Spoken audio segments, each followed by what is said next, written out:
Jane, Jeanne, au choix, au lieu de Janus. Je t'ai souvent dit merci pour ce prénom modifié à l'orthographe imprécise. Maintenant, je comprends que accepter avec autant d'aisance une naissance, assortie d'une taille dans la tradition, n'est peut-être pas un cadeau.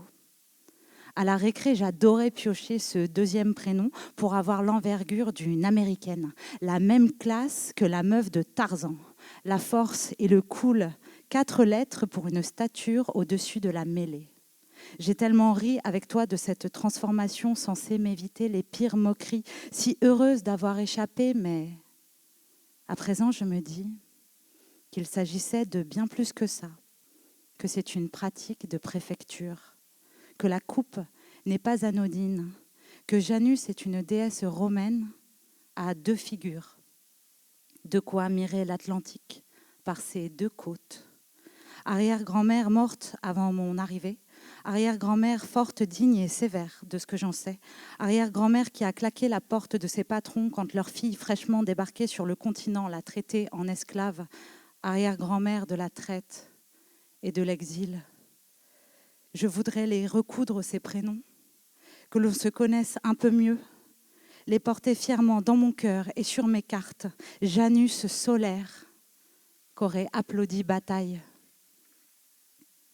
Tu as eu peur, je crois, que tes souffrances te survivent, mais j'avais les cheveux si blonds et la peau si blanche, maman, absolument indétectable, parfaitement conforme à ton secret bien maquillé de fards trop clairs et de cheveux contrits. Je te croyais affranchie par ce choix, je te retrouve apeurée avec les ans.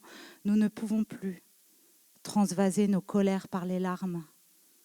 Alors je reprends le mot, l'enroule à l'envers comme une pelote et le redéploie sur le fil de nos utérus. Laura, Janus, Marie, voilà mon identité, maman. Et la tienne aussi. Sur la généalogie, je ne porte même pas le nom de la famille que je retrace. Ici, la deuxième injustice dans le grand loto du monde. Celui d'avoir un sexe fendu, comme certains sabots, et la destitution sacrale qui s'en accompagne. Je ne porte même pas le nom que mes yeux parcourent le long de l'arbre où les dates sont incomplètes. Naissance ou mort, il faut choisir. Regarder l'espace blanc en face, le remplir de soi. Bientôt, les loups crient que le passé doit se tourner, mais la terre entière chante la mort de la reine en souvenir des pillages qui agrémentent les couronnes. Alors des noms, j'en porte. Une besace à distribuer, paratonnerre, compensation. Sur la tombe de mon père, la stèle est anonyme. Ce n'est pas choisi, c'est un oubli qui manque de pardon. Les balles stagnent dans la boîte en fer au-dessus de la bibliothèque, la hantise que les vestiges du père m'aspergent encore. Où est la Remington ? Pauvre conne, ma carabine, elle est où ma Remington ? Papa ? Elle n'est plus, disparue, dans la brume des ivresses nocturnes. Je n'ai pas la réponse aux questions que tu n'as pas su poser. Un jour, tu m'as craché, je suis malheureux. Je t'ai demandé ce que tu comptais faire pour aller mieux, une mouche a volé. Elle venait de la nourriture, en train de moisir sur le parquet ancien. Je n'ai pas la réponse aux questions que tu n'as pas su poser.